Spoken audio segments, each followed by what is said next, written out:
నమస్తే, welcome to our channel. నేను సిరి. నాని హీరోగా నటించిన సరిపోదా శనివారం మూవీ గురువారం రిలీజ్ అవుతుంది.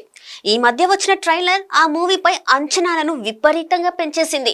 నాని కెరీర్లోనే బిగ్గెస్ట్ బడ్జెట్ తో తయారైన ఈ మూవీ వివేక్ ఆత్రేయ డైరెక్ట్ చేశాడు. గతంలో ఆ ఇద్దరి కాంబినేషన్ లో వచ్చిన అంటే సుందరానికి సినిమా థియేటర్స్ లో అంతగా ఆడలేదు. అయినప్పటికీ వివేక్ పై నమ్మకం పెట్టి సరిపోదా శనివారం తీశాడు నాని. ఇంతదాకా వివేక్ ఆత్రేయ తీసిన సినిమాలు ఒకెత్తైతే సరిపోదా శనివారం మరో ఎత్తని చెప్పాలి.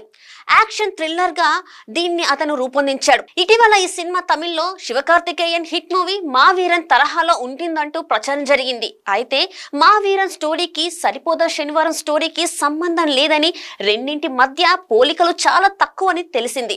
సరిపోదా శనివారం కథేంటంటే, సోకులపాలెం అనే ఊళ్ళో చిన్నతనంలో సూర్య బాగా కోపిష్టిగా ఉండేవాడు. ఆ కోపం వల్ల పెద్దవాడయ్యాక అతను ఏమవుతాడనే తల్లి దిగులు పడేది. కోపాన్ని నిగ్రహించుకోమని చెప్పినప్పుడల్లా అతను మరింత దూకుడుగా వ్యవహరించేవాడు. దాంతో వారంలో ఒక్కరోజు తప్ప మిగతా అన్ని రోజులు శాంతంగా ఉండమని తల్లి బతిమిలాడుతుంది. ఈ సలహా నచ్చి తన సహజ స్వభావాన్ని ప్రదర్శించడానికి శనివారాన్ని ఎంచుకుంటాడు సూర్య.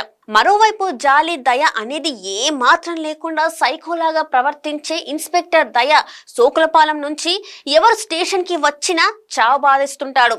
దయాకి కూర్మానంద అనే అతనికి మధ్య విభేదాలు ఉంటాయి. ఒక్కసారి సోకులపాలెం కుర్రాన్ని దయ కొట్టడంతో సూర్య అడ్డుకుంటాడు. దాంతో ఇద్దరి మధ్య వైరం చెలరేగుతుంది.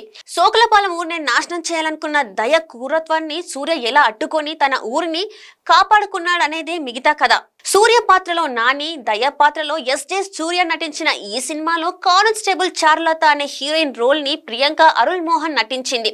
గ్యాంగ్ లీడర్ తర్వాత నాని, ప్రియాంక జంటగా మరోసారి నటించిన సినిమా ఇది. కూర్మానందన్ గా మురళీ శర్మ, నాని తండ్రిగా సాయి కుమార్, హెడ్ కానిస్టేబుల్ కమలాకర్ గా శుభలేఖ సుధాకర్ నటించిన ఈ మూవీలో హర్షవర్ధన్, శివాజీ రాజా, అభిరామి, అజయ్ ఘోష్, సుప్రీత్, అజయ్ ఇతర ముఖ్య పాత్రలు పోషించారు. జేక్స్ బిజోయ్ మ్యూజిక్ సమకూర్చిన పాటలు ఇప్పటికే పాపులర్ అయిన ఈ మూవీని టెక్నికల్ గా హై స్టాండర్డ్స్ తో నిర్మించారు డివివి దానయ్య. ట్రిపుల్ ఆర్ లాంటి ఇంటర్నేషనల్ లెవెల్ మూవీ తర్వాత ఆయన బ్యానర్ నుంచి వస్తున్న ఈ సినిమాకి అడ్వాన్స్ బుకింగ్స్ వేరే లెవెల్లో ఉన్నాయి. మూవీకి ఏ మాత్రం పాజిటివ్ టాక్ వచ్చినా నాని కెరియర్ లో బిగ్గెస్ట్ గ్రాసర్ గా సరిపోదా శనివారం నిలుస్తుందని చెప్పడానికి సందేహించాల్సిన పని లేదు.